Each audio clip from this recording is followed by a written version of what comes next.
pada kesempatan ini saya ingin mengucapkan terima kasih yang sebesar-besarnya kepada seluruh hadirin hadirat yang telah sudi menghadiri undangan kami. Semoga dengan terlaksananya kegiatan ini ada satu hasanah yang telah kita lestarikan. Kegiatan upacara adat ini sebenarnya belum pernah dilaksanakan sejak kejatuhan Kesultanan Sambas pada tahun 1943. Adapun tujuan dari upacara pengaduan gelar adat ini adalah sebagai berikut. Yang pertama, meningkatkan masyarakat religiusitas dan sosialitas melalui budaya dan wisata sejarah di Sambas. Yang kedua, menggali hasanah budaya serta mempertahankan kearifan lokal masyarakat Sambas.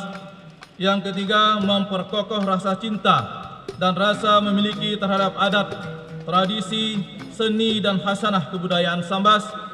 Yang keempat, mengembangkan potensi perekonomian masyarakat Kabupaten Sambas. Dan yang kelima, menjadikan kegiatan ini sebagai kalender event nasional di Kabupaten Sambas. Pada era perubahan zaman ini, Raja Sultan melakukan komitmen untuk tidak kembali ke alam feodalisme. Saya ulang lagi, tidak akan kembali ke alam feodalisme. Jadi pemerintah Pak Bah tidak usah takut dengan kebangkitan istana, bahwa kami itu tidak akan lagi mendirikan kerajaan. Kami akan bersinergi dengan pemerintah bagaimana istana ini nanti diangkat kembali. Karena terus terang sejarah Sambas ini Pak Kepban ini menghubungkan 3 negara, Malaysia, Indonesia, Brunei dan Filipina, 4 negara gitu. Berawal dari Sarawak, kemudian turun ke Sambas dan Brunei serta Sulu, Filipina. Jadi sultan yang tertua, saudara tertua itu adalah Raja Sulung itu memerintah di Brunei, kemudian yang kedua itu memerintah di Sarawak, tetapi keturunannya itu memerintah di Sambas. Jadi menjadi Sultan Sarawak pertama dan terakhir, kemudian setelah itu baru dikuasai oleh James Brooke. Kemudian yang bungsu, Raja Bungsu itu sebagai Sultan di Sulu. Jadi potensi Istana Al-Wajib Qabilah Sambas ini sebenarnya sangat strategis Pak Bupati. Bisa menghubungkan 3-4 negara. Jadi kalau Pak Bupati nanti mau, kita adakan hubungan bilateral antara 4 negara itu. Pertama dengan paling tidak dengan budaya yang ada ini. Baru nanti ke arah bisnis segala macam lah gitu. Kumpulkan pengusaha-pengusaha yang ada di Kota Sambas ini, dari jual tempuyak bawa ke Brunei, jual padak bawa ke ini segala macam lah, sampai jual buah nage, itu bisa dikembangkan sebenarnya. Ini saran kami Pak dari sini. Nah, mudah-mudahan terus terang dengan adat ini banyak ya orang bertanya.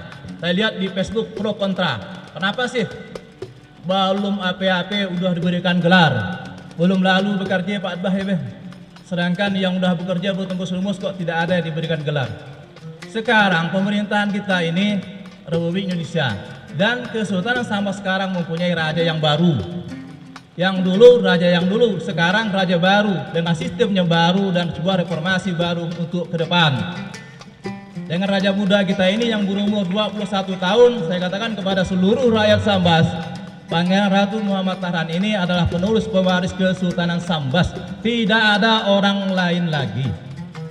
Putra Pangeran Ratu Winata Kusuma yang laki-laki hanya 1 saja, perempuan 3. Jadi kalau ada yang mengaku-ngaku sebagai keturunan Pangeran Ratu segala macam, itu tidak benar.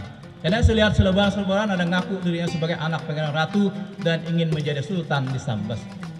Ini yang menyesatkan sejarah. Dan kalau memang itu terdengar ke Bapak Ibu, anggap dia orang gile dah begitu.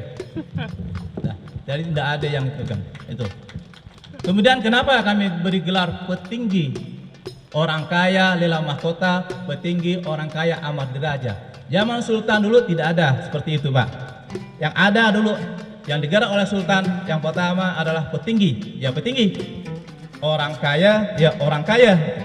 Dan orang kaya itu banyak. Nanti tidak ada gelar lagi yang double seperti ini, kecuali yang memimpin negeri. Dan yang punya peluang itu hanya 2 orang saja, Wali Kota Singkawang dan Bupati Bengkayang. Itu pun kalau dia mau, tidak mau kita pun tidak mengapa gitu.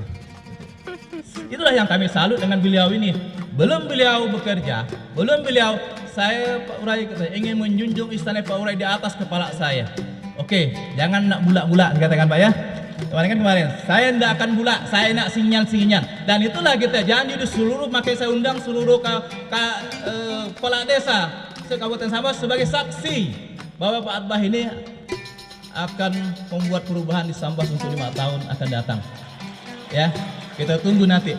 Dan gelar petinggi itu Pak adalah sebagai pengikat kami dengan Bapak. Kami ikat Bapak ya.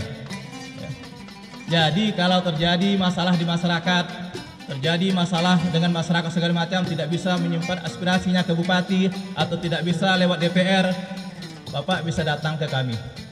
Kami akan panggil Pak Atbah bukan sebagai bupati, tetapi sebagai petinggi. Pangeran Ratu memanggil petinggi ke istana membicarakan masalah rakyatnya, sehingga kami kan masuk di sini nanti Pak. Gitu.